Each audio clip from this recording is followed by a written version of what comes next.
This program is brought to you by the partners of A Rood Awakening International. Help others find truth. Support A Rood Awakening International today. There are plans for a city in Saudi Arabia that will be 33 times the size of New York City. Yes, 33 times the size of New York City. Perhaps the most intriguing part of this plan is that the city will completely surround the area now known to be the site of the real Mount Sinai. Will the world now be freely invited to see the place where Moses led the Israelites? Or will bulldozers eradicate evidence of the Exodus that has been preserved for thousands of years? Our guest tonight, Ryan Mauro, will share what he sees as the future of the real Mount Sinai and the city of Neom. Because it's the end of the sixth day, the sun is set, and this is Shabbat Night Live.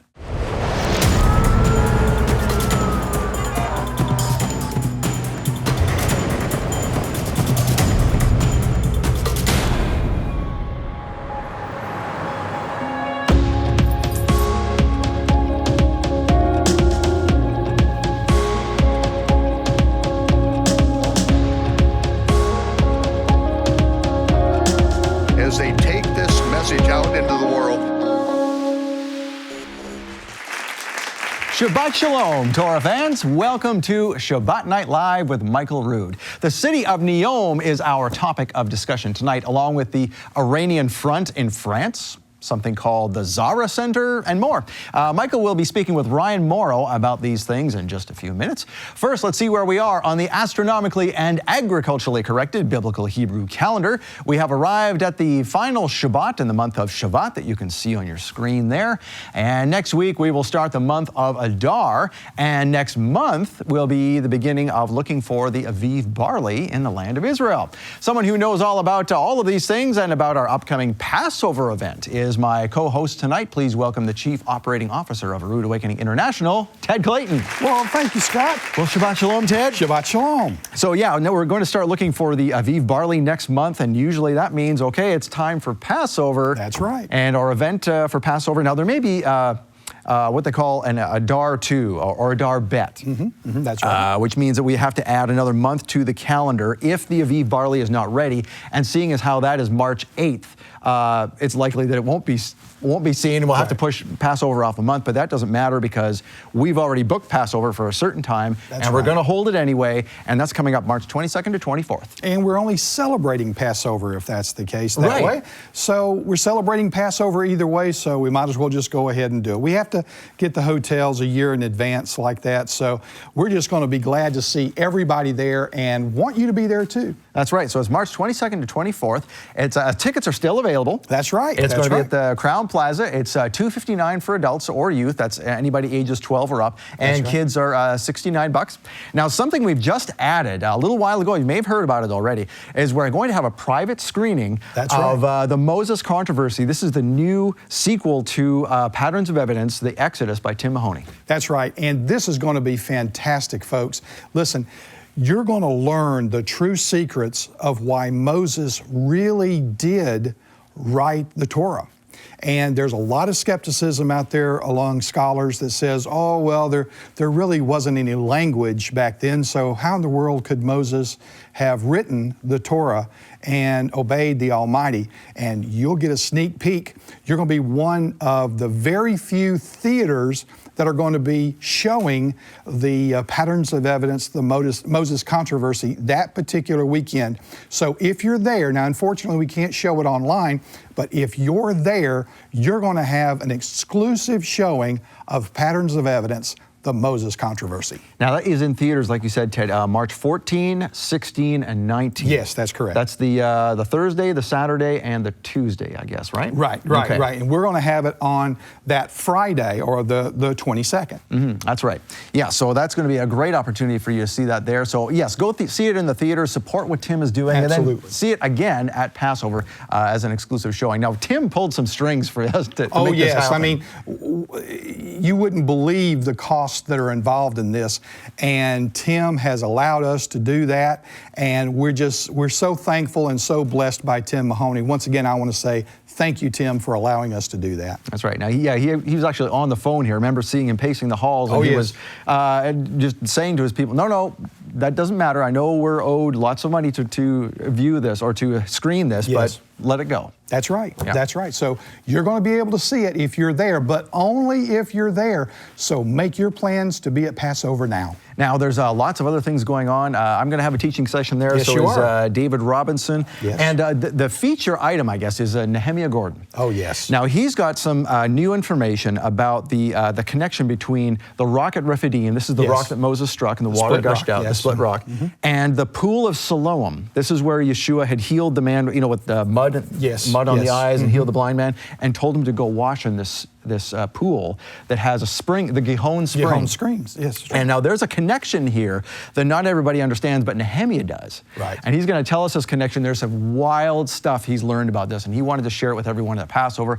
And Michael said, yes, please come share this information. So there's that. There's the matzah mixer. That's always a big hit. That's right. And also, don't forget, Sunday morning, Circle the Wagons. Circle the Wagons is the intimate time that Michael spends with the people that are there at Passover. It will not be televised, so you have to be there to experience it. And we're going to have wonderful praise and worship the entire weekend from Brandon and Melody Joy Cloud. That's right. Yeah. And also, we have youth with Brian Serrano. You might That's know right. that name. And his wife, Kim, is going to be taking care of the kids. And before we go, Ted, though, so yes, get your tickets first of all to Yes, Passover. There's the absolutely. information at the bottom of Absolutely. your screen. And there's, like we said, a rare few tickets left, so take advantage of it. And don't forget the Yes. mikveh. The Oh, mikveh the is going to mikveh. be happening too. Yes, because yes, the Crown Plaza has a pool. We made sure of that because we wanted to do a mikveh. Indoor pool, so it won't be too cool. That's right. Now, before we go, we do want to, it is the 1st of February. That's right. And so that means we have a new love gift. And Michael has a new love gift called Stand. Now, this is about standing for your faith. And it's a very interesting information about Paul's walk. And in fact, we've said here, as we look at Paul's walk, we see a reflection of today's world. The Pharisees of today refuse to see the truth. And this makes direct comparisons between that time and the Pharisees, quote unquote, of today's time. And we need to be able to stand up for our faith. And that's what this teaching is all about. And also, so that's for $50 or more. Yes, as a that's love correct. gift. Yes. And if you want to give $100 or more, we'll give you the teaching and this silver-plated Kiddush set.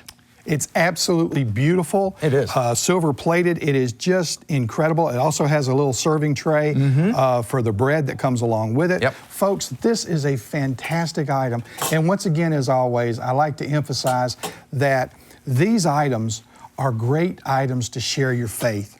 So if you really want something to share your faith and show folks what the Sabbath is really all about, this is a wonderful way to start a conversation with your friends and family on what really the Sabbath's all about and what Yeshua did for us. And it's a great way to introduce it because this looks like to the casual Christian eye, this Yeah. looks like a communion set. That's right. Which Very is similar. essentially what it is. So you can bring in the truth of Yeshua and what that's really all about with your friends and family. So yes, again, that's for a gift of $100 or more, and you can go to the information on the bottom of your screen to see that. Now, coming up, Michael Rood and Ryan Mauro with the 3rd episode of Mount Sinai, the future of Israel's past. We're going to find out what's going on with a new Saudi megacity called Neom, right on the site of the real Mount Sinai, and what this means for the future. And we have you to thank for that lesson tonight. You are Shabbat Night Live's only sponsor. Here's how you can stand with us and support this program. Watch this.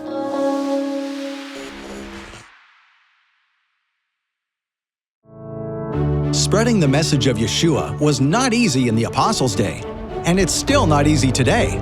In these tumultuous times, we are all called to stand, as Paul says in Ephesians 6:13. Therefore, put on the full armor of God, so that when the day of evil comes, you may be able to stand your ground. And after you have done everything, to stand. We don't see the signs, miracles, and wonders that they saw in the first century because nobody is teaching what Yeshua taught. Nobody is tapping into that power and taking on the responsibility as a royal priesthood. Stand is a walk through Paul's early ministry, and it highlights the struggles that come with throwing off your old life and living for Yeshua. When Jews, when Israelites, when they do not do what they have been called to do, and they were the ones that were chosen by God, the chosen people to be the ones to reconcile the world to God. They were to be chosen and called to be priests and kings. Stand is an exclusive teaching available only in February.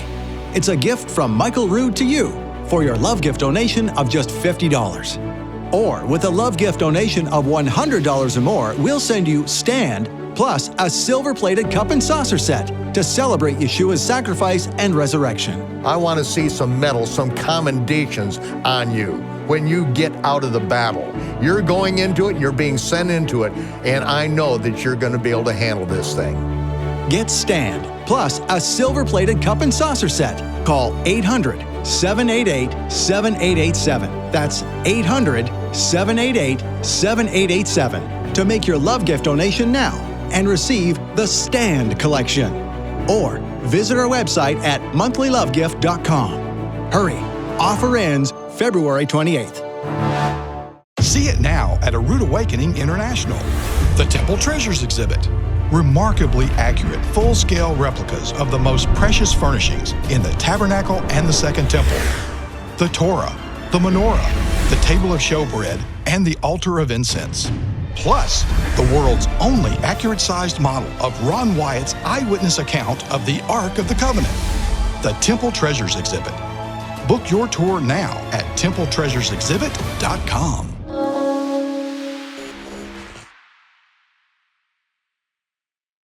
Traditions that we inherited from Babylon through Constantine have us occasionally with a little plastic cup and a little round wafer in a church service having what is called communion.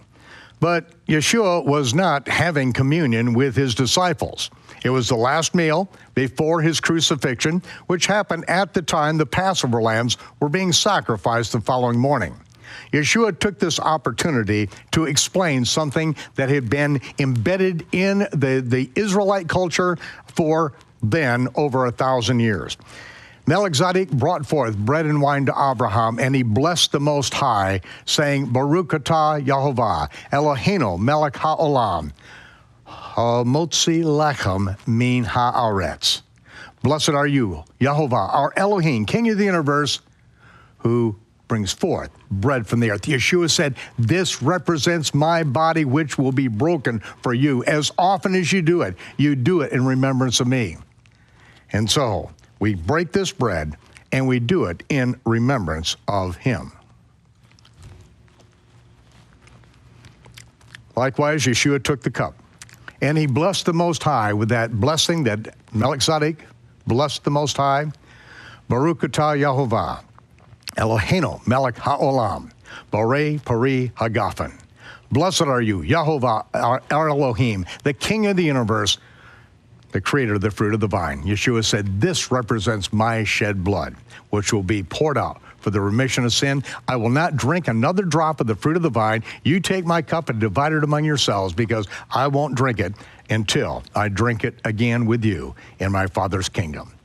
The marriage supper of the Lamb, Yeshua will lift this cup and he will say, L'chaim, to life everlasting. And until then, we remember what he's done and remember that marriage supper of the Lamb. Get ready.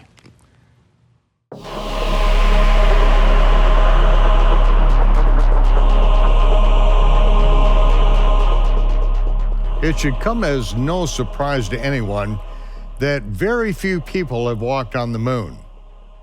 Among them, Neil Armstrong, the first man to step onto the moon, left behind prismatic mirrors that they hit with gigawatt laser beams for the next 10 years, and that is what allowed us to track the lunation period of the moon from the Earth, and then to be able to calculate the first sliver of the new moon at any point in history.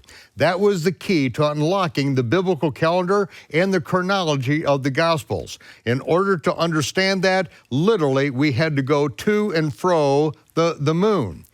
And then we had another astronaut that spent some time on the moon, and this astronaut, Jim Irwin, when they came back, he alerted Ron Wyatt, an amateur archaeologist, to what they could see from satellites out in space looking down at the land of Midian. and peculiar topographical situations there that it looked like this was the real Mount Sinai. After a bit of investigation for 8 years, Wyatt attempted to get into northwest Saudi Arabia, denied by the Arabian government, and so he decided that he and his 2 sons were going to sneak in. It became national news in America. On the nightly news, it was over and over again how these 3 Americans were held in an Arabian prison. They were going to be executed as Israeli spies because they were caught after coming away from Mount Sinai, but they were the ones that first opened the door to that. One of the few people that have been back to Mount Sinai. But then, our guest tonight just came back from the real Mount Sinai. And just like the few who've traveled to the moon, he has braved some great odds, and he went into this area and now is coming back with the evidence that the Israeli Department of Antiquities refused to look at. Josiah said that Mount Sinai is a literary invention. It's a fairy tale, and no one will ever find it. And that's why he refused to even look at the evidence, because he said the Bible is a lie, it's a fairy tale, a literary invention. Well, Ryan Mauro is back with us, and Ryan just got back from Saudi Arabia, and he's going to tell us whether Mount Sinai is a literary invention or if it actually was a place that you went in real time, real history, your real life. Ryan, good to have you back. Great to talk with you. We talked about a lot of things. You are a national security analyst for the Clarion Project, and the Clarion Intelligence Network is like your baby. It's working with law enforcement and the intelligence agencies to help people to understand Islamic extremism and how to combat that. Now we're going back, way back in history, and really way back in history in your life, because this is something that you heard about when you were a young man, I believe 14 years of age, when you first heard about the real Mount Sinai in Arabia? Right, so I was somewhere between 12 and 14, and my mother gave me one of the several books that were out there about the topic, not advocating for it, but just said this is a really good read. Mm-hmm. And it was, and I read it, and then I just became really kind of obsessively interested in this theory that Mount Sinai was in Saudi Arabia, and that's just kind of a pattern of my personality. I get obsessively interested in something, and then I have to know every single detail, and I can't let it go. And that's what happened with the theory that Mount Sinai is in Saudi Arabia. Now, I didn't fully subscribe to it because there weren't really compelling pictures or videos out there, and there had been enough when you're searching online, people making things up, not even about this topic, just in general. Right. And so fake news has been around for a long time, hasn't it? It has been. And so I didn't fully buy into it, but I thought it was really interesting. And then for reasons I can't quite explain, I just kept reading that book and other materials about it over and over again, even after I had already memorized 99% of it. I mean, if you're going to go back and read something again, it's because you want to remember what you forgot, find something new. But I just couldn't get it off of my mind. Even though I wasn't fully convinced by it. And it's hard for me to explain what that was. Well, in one way I can really relate to it, because I was 16 years of age when I saw the 10 Commandments for the first time. And as I sat in that theater all by myself, my friend was actually the managing the theater, and I had a personal presentation. Because growing up as a Baptist, it was a sin to go to movies. Okay. And so I snuck into this darkened theater as if it's a porn studio or whatever. Right. It's darkened theater, and turn on the lights. They flipped on the switch, and Sesame Mill is introducing what became, it's like I knew this was real. I knew I had to get to Mount Sinai. I knew that if I went to Mount Sinai, I would experience these things. So I spent my life researching it, in digging into it, and I still have not been to Mount Sinai, but you have. Right. These others, Jim and Penny Caldwell, there backed up what Ron Wyatt found when he was there. Bob Cornuke and Larry Williams, they were over there, and so you actually took that adventure yourself. I did, yeah. Okay. Yeah. Tell us about that. What brought you over there? It really became a dream of mine to go, but it was not one of those realistic dreams that you have. So I wouldn't say it was a goal because it wasn't ever going to happen in my mind. Okay, all right. But it was a nice I can dream. relate, yeah. And just through networking, because I was so interested in the theory and just kind of keeping in contact with people, then just out of nowhere, the opportunity came. And I couldn't believe it, and my initial reaction was, no way am I doing that. But then I felt convicted like I was supposed to go, and a piece that is not common in my life. Usually, I mean, I'm a national security analyst. I'm thinking about what goes wrong and how to handle that. But somehow I knew I was going to go and it was going to be okay. There wasn't the typical anxiety I have even on a normal trip going across the country. And so I knew I was going to be okay, but even then it was... And you knew about the arrest of Wyatt and his imprisonment. You knew about that at that point? And I also know Saudi Arabia quite well from studying what I do. So I knew the consequences, being beheaded, how someone could go after you and they might just be well connected and be able to get away with it. There's lots of dangers beyond just, oh, you're trying to go and get to the alleged Mount Sinai. And so there was a lot to be nervous about, but I wasn't nervous about it. And I took the opportunity to go. And as I was on the airplane, I was thinking a lot about, well, where did this actually all start? And it actually didn't start with the book. Where I started getting my mind focused on the story of the Exodus and Moses. It actually began back in like 3rd grade for me when I was watching Prince of Egypt. And I remembered how the scene with the burning bush and Moses, for some reason I kept rewinding and watching it over and over again. And I didn't have any type of spiritual background, and I just it kept going over and over in my mind. Why do I like that scene? Why does that scene exist? Why does it feel special? And just kind of saying, why would humans even have this compulsion to make art like that with that feeling? And I was just trying to understand all of that. And then I kind of forgot about it, but I realized out on the plane that that's where it began. And when I finally got to Mount Sinai and I had some opportunities to walk alone by the base of the mountain, I had the Prince of Egypt soundtrack on as I was doing it. And it was just a really special moment. So even beyond the evidence that this is the real Mount Sinai, just the adventure and things coming full circle in my life to make it happen, that was more special to me than the evidence. If I came back thinking it wasn't the real Mount Sinai, I would have been okay. So that for me was a bit more of the miracle than actually what was there. But trust me, what I saw there, I mean, it made the biblical account I feel like it happened before my eyes. Well, let's take the adventure. You flew from America, JFK to Riyadh. Is that okay? The normal route. But then from there you had to get on a smaller plane then, and you flew from there out to Tabuk. Yep, okay. to Tabuk, and so that's where the fun really began. And in order to get to the mountain, you really feel like you're transporting to another universe, even though you're already in Saudi Arabia. You're kind of in another universe to begin with. Yeah, Riyadh was a little bit uncomfortable, Riyadh wasn't it? It was, not because of where we landed in Riyadh, but once we went out into some of the more Pakistani immigrant areas, because they bring in their labor. A lot of Saudis, rather than work, you hire other people and you pay them terribly and treat them terribly. Yeah, if you don't have most of the oil in the world, you get someone else to do the work, huh? Yeah, and so a lot of these immigrants come and they work there in terrible conditions,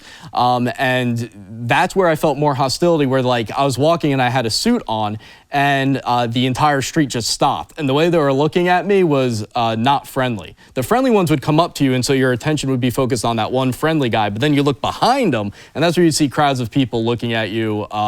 You tell they're not happy that you're there. Then you go to Northwest Saudi Arabia, and they're excited to come up to you. They love seeing an American, and one of the first things they'd say to you was, like as the icebreaker to a conversation was, I've got to tell you something. Moses was here, the Yehud were here, the Jews.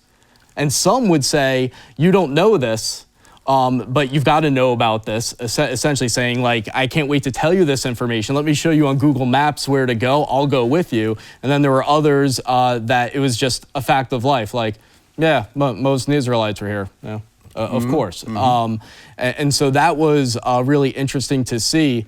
And so the experience on a personal level in Northwest Saudi Arabia was very positive.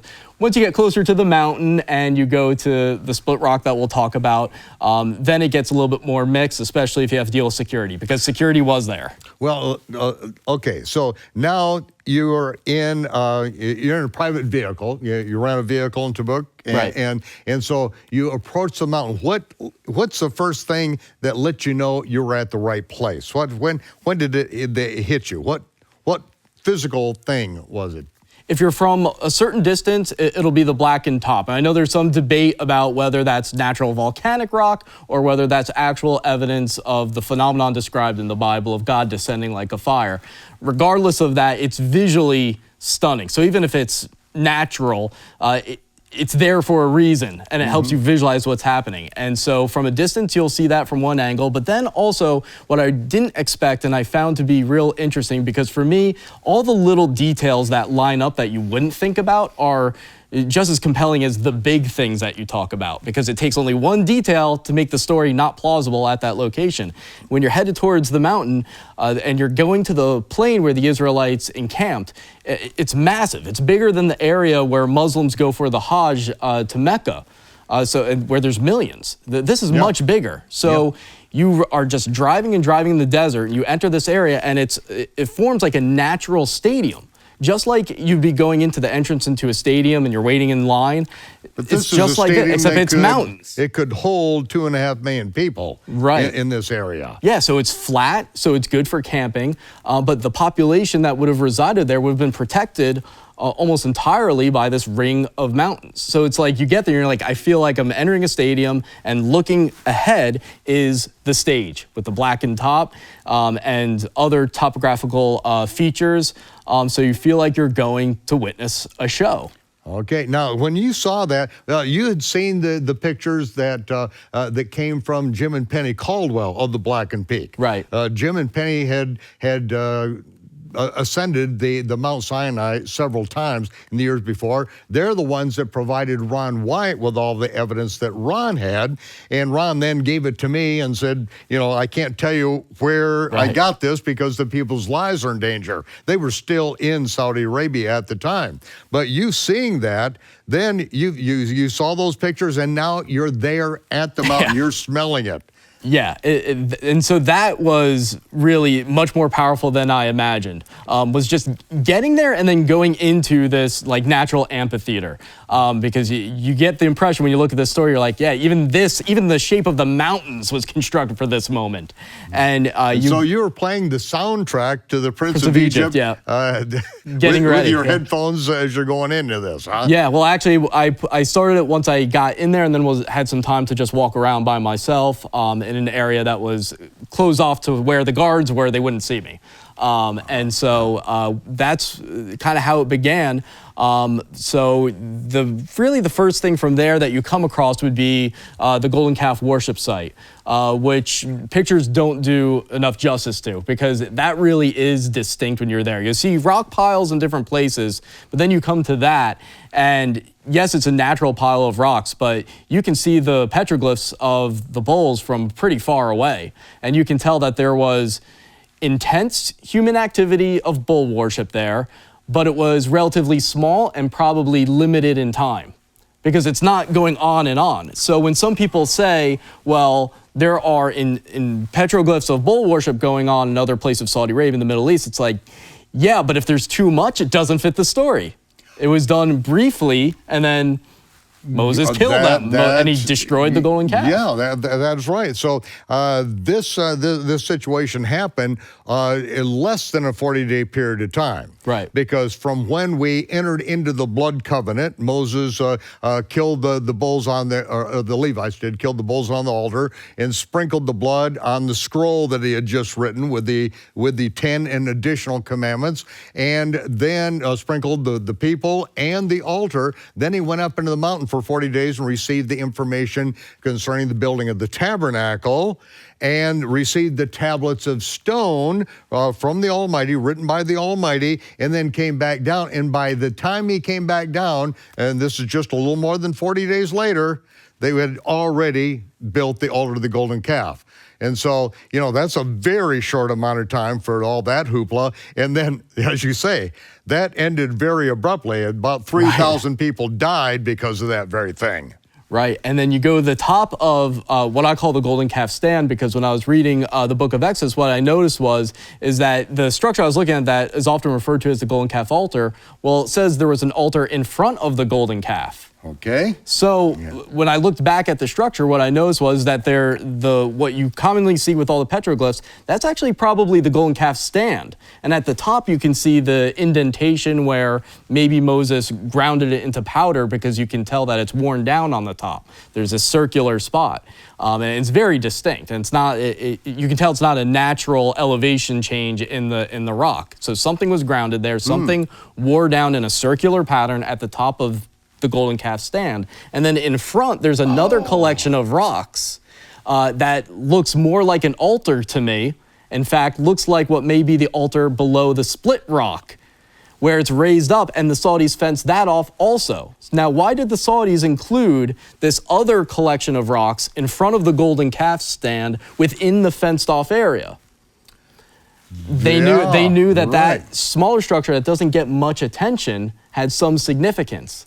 And so my thinking is that on the ground level, you can see the golden calf altar, and then the golden calf stand where they were worshiping, that's where the petroglyphs are, and the red paintings of a giant bull, and the indentations on the top. Had not thought about that. But, you know, as you say, Moses ground the golden calf into powder, and what better place up there high in front of everyone, grinding it into powder, then putting it in the water, making the people drink it, which is going to cause profuse diarrhea.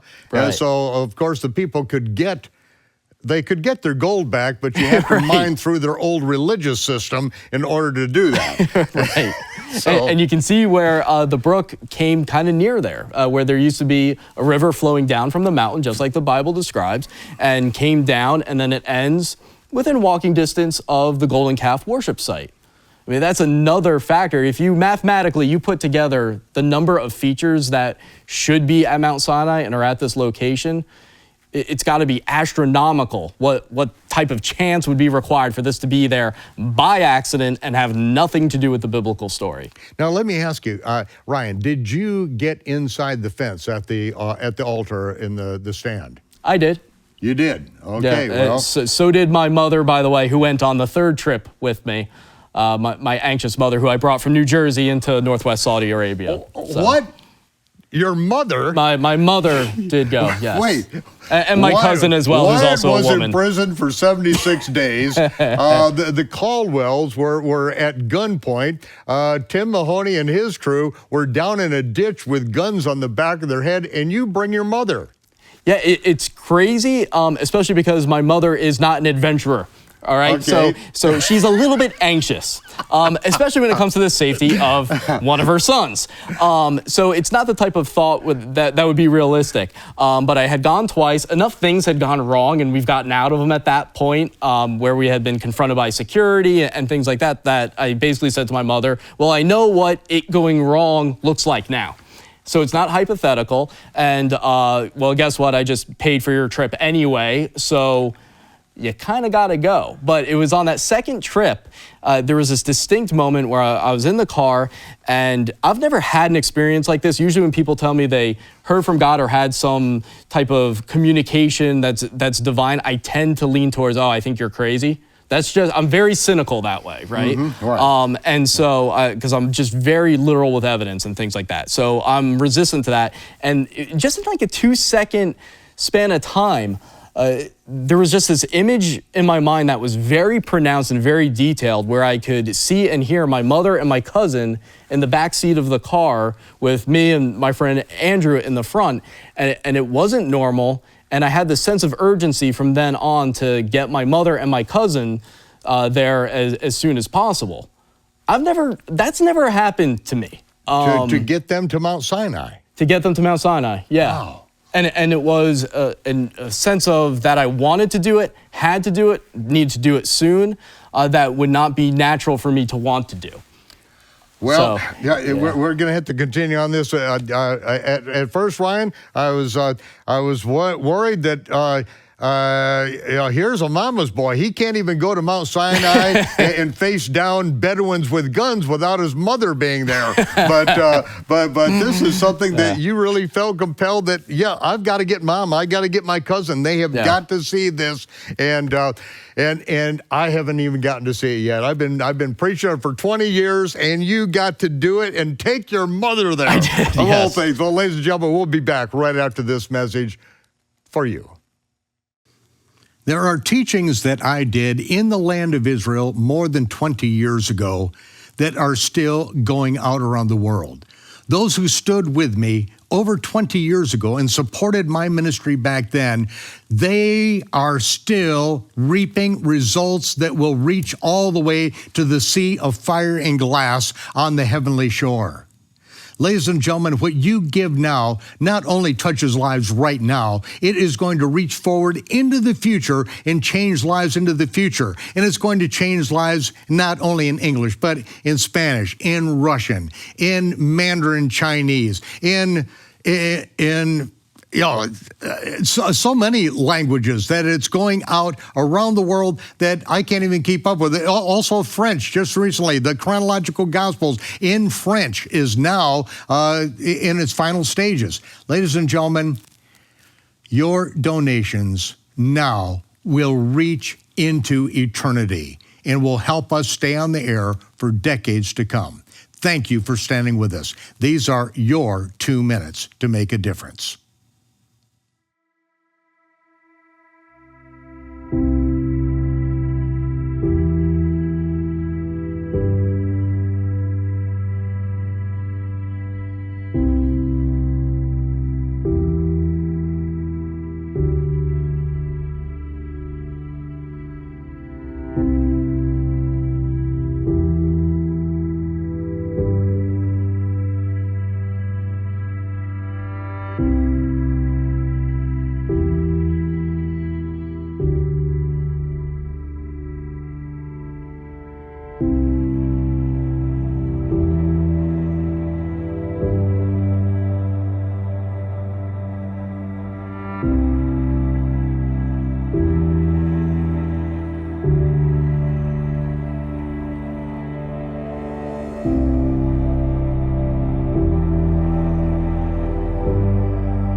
We are back with Ryan Mauro, who takes his mother to Mount Sinai. You arrive there at the stadium, what you describe as a stadium, where you've got an area for 2.5 million people to encamp before the mountain.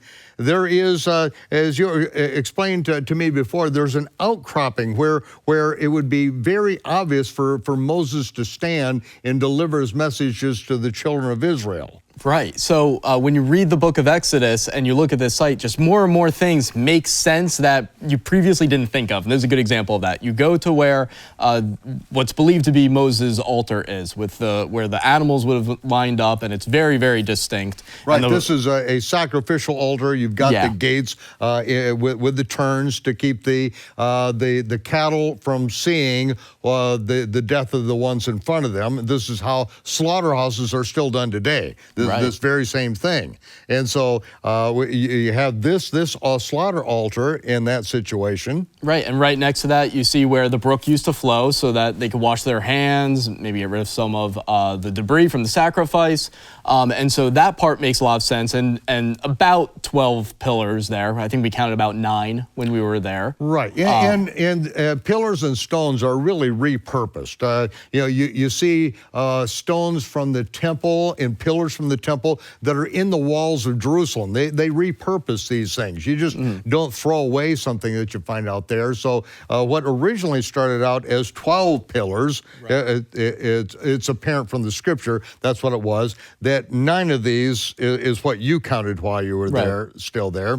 And it would appear that the size of them was equated to the number of people in each one of these tribes. Right, that's what the Caldwells, according to their calculations, because they actually dug there more, whereas I was just looking at the surface level. But just as the Bible describes, they describe the altar of uncut stone, and then it makes sense that you would have a river nearby because it would be necessary, and the remains of what should be 12 pillars representing the 12 tribes of Israel.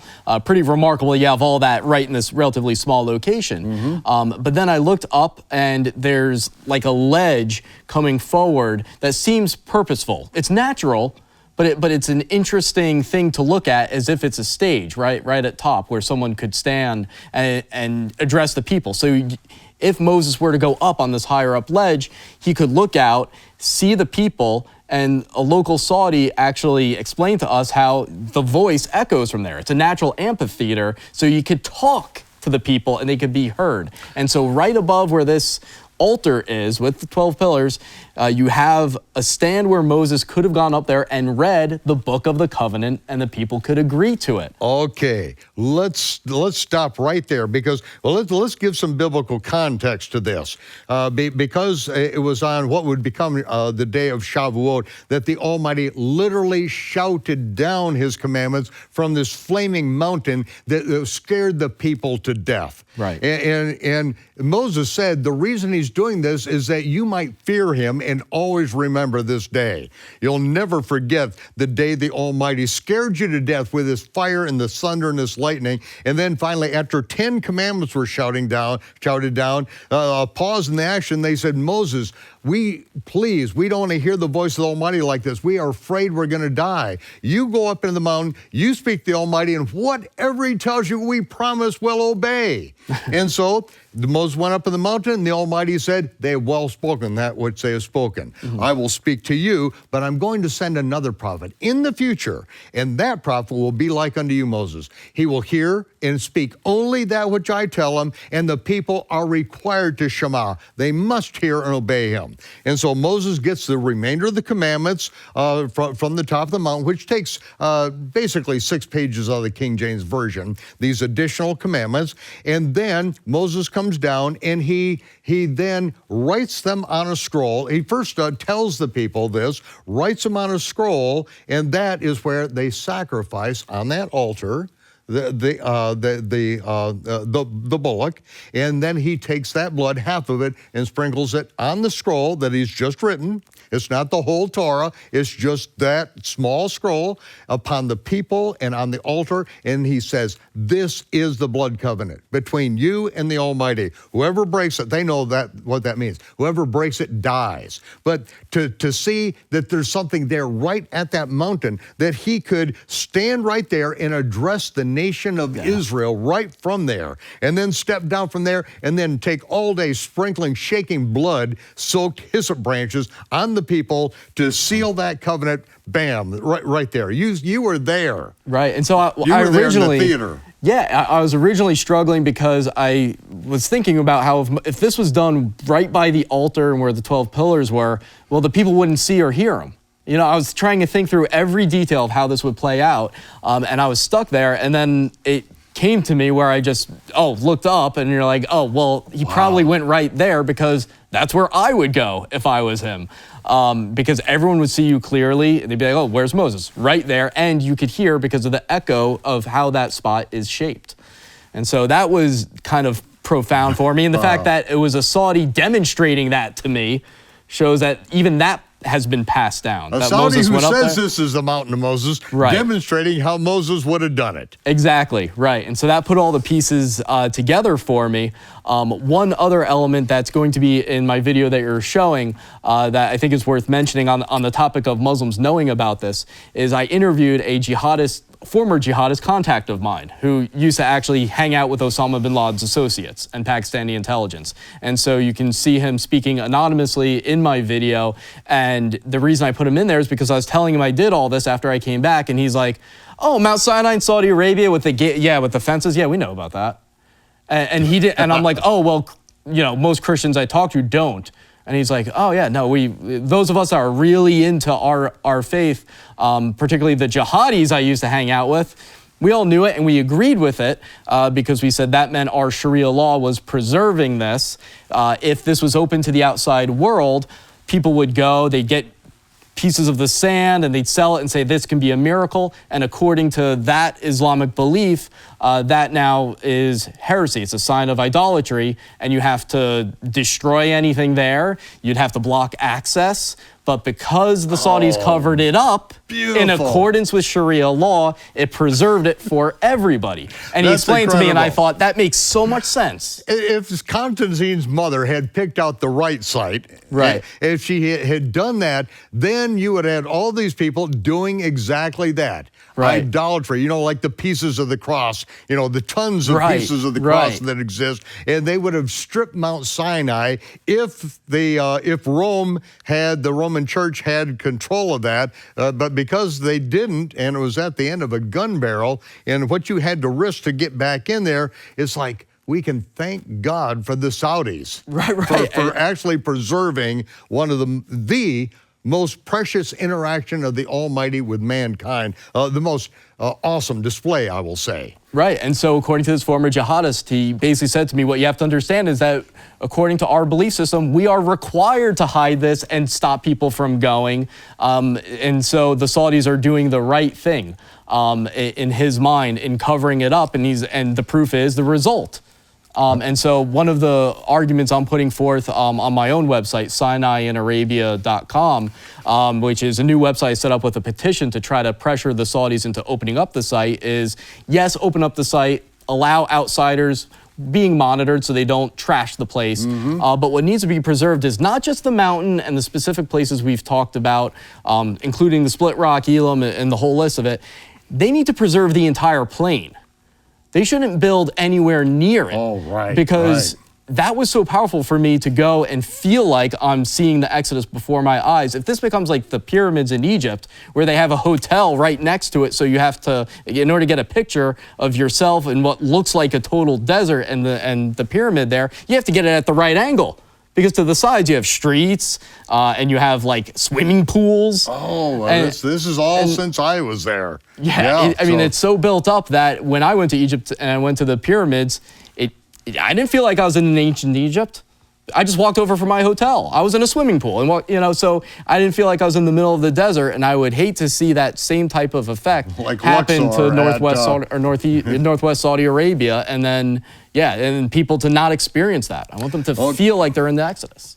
Hey Ryan, let's take them to the Split Rock. Let's give them a drone shot of the Split Rock as we're telling about this, because up to this point, all we've got high resolution photographs from Jim and Penny. We've got the video that they shot, and Ron Wyatt gave that to me, and not knowing who these people were, and he wouldn't tell me who these people were, but.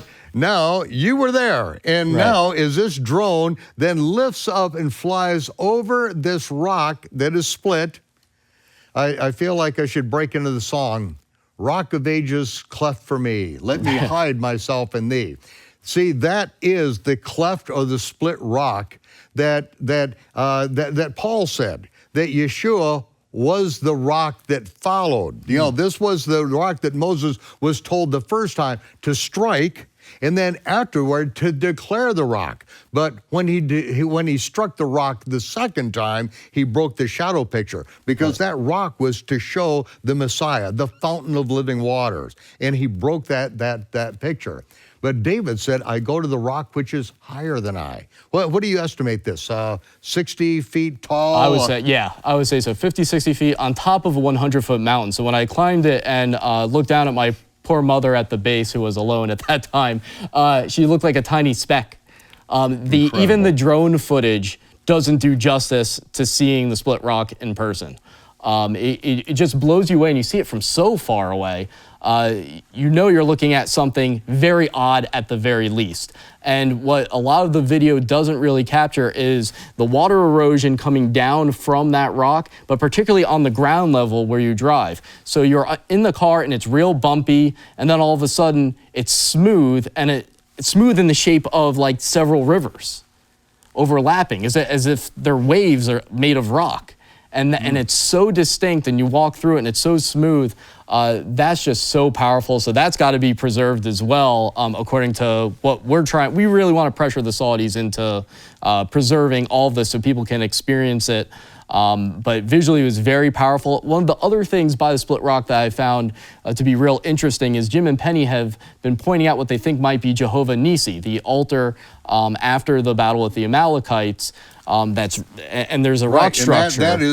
That's on the way to the split rock. You know, right. Well, just before.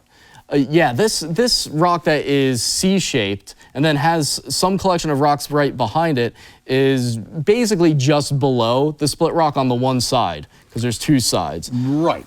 So they're coming from the sea, from the Red Sea, and they're coming up that pathway. And as they approach the split rock, that's where that altar is. That's where the battle for the Amalekites took place. It was before the split rock. Yeah, and so I spent some time looking at that, and I found that to be more visually powerful the more I looked at it, because there's a lot of rocks around the place. But then you look at this really big C-shaped rock, and then behind it, a stone that looks very similar to what's in front of the golden calf stand.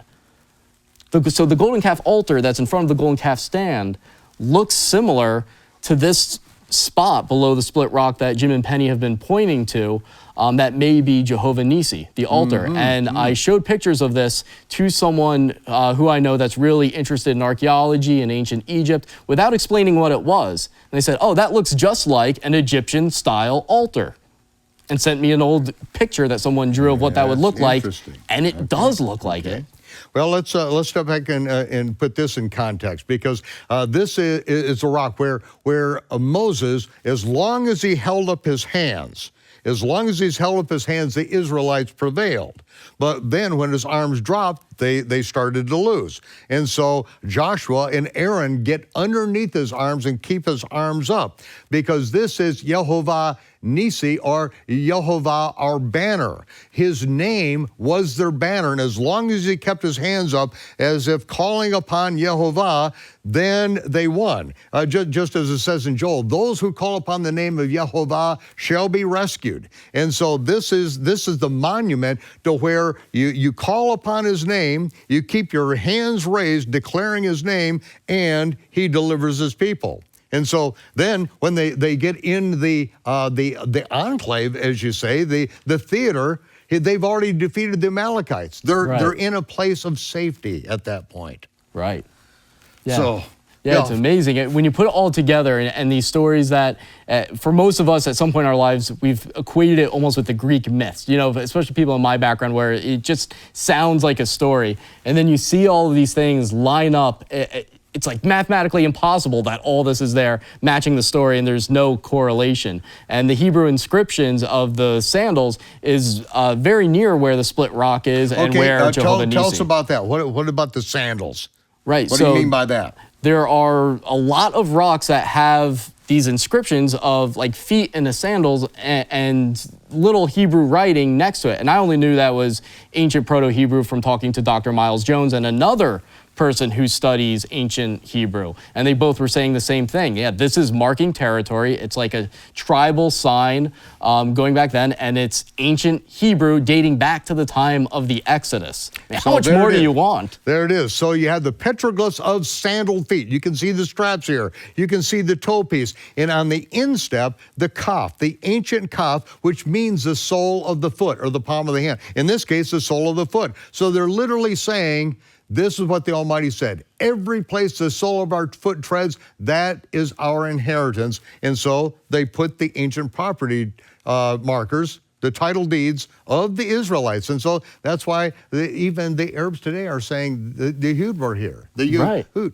That's what they said to me. It's our land and also the land of the Yehud. One other inscription I took a picture of, I had it interpreted by two people that know this type of stuff of ancient Hebrew, and they said it means place of rest. And I thought that's interesting because it's identifying it as a campsite, just like the Bible says. But then I thought about it some more, and I looked up the meaning of Rephidim.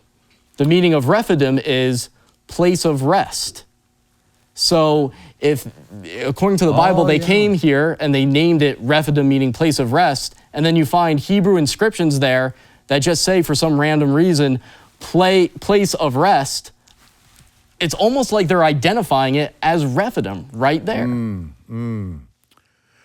Again, rock of ages, cleft for me, let me hide myself in thee. You know, the place of rest, Rephidim. Beautiful, beautiful. Well, Ryan, we're going to have another episode, but this one is going to take up the whole time with the movie that you've done. Ladies and gentlemen, this is going to be a great treat. I know you're going to look forward to this, and so join us again next week.